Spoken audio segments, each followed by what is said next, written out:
வாழைப்பழம் வந்து பார்த்தீங்க அப்படின்னாக்கா, நமக்கு இதில பொட்டாசியம் ஜாஸ்தி இருக்கு, மெக்னீசியம் அதிகமா இருக்கு, ஃபைபர் ஜாஸ்தி இருக்கு.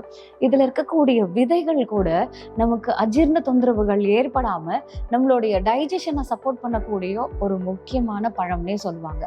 அதனால தாங்க ஒவ்வொரு விசேஷத்துலயும் நம்ம சாப்பிட்டு முடிச்சதுக்கு அப்புறமா, நம்ம வாழைப்பழத்தோட அத வந்து அந்த விருந்தோம்பல வந்து நம்ம முடிக்கிறோம். ஏன்னா, அந்த அளவுக்கு அந்த ஒரு வாழைப்பழத்துல எஃபெக்ட் இருக்கு.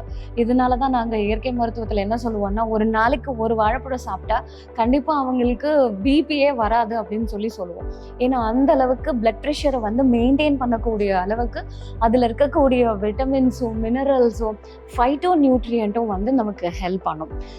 இது வந்து டயபெட்டிக் பேஷண்ட்டுக்கு நம்ம அவாய்ட் பண்ண சொல்றது இதோடைய கிளைசிமிக் இண்டெக்ஸ்னால.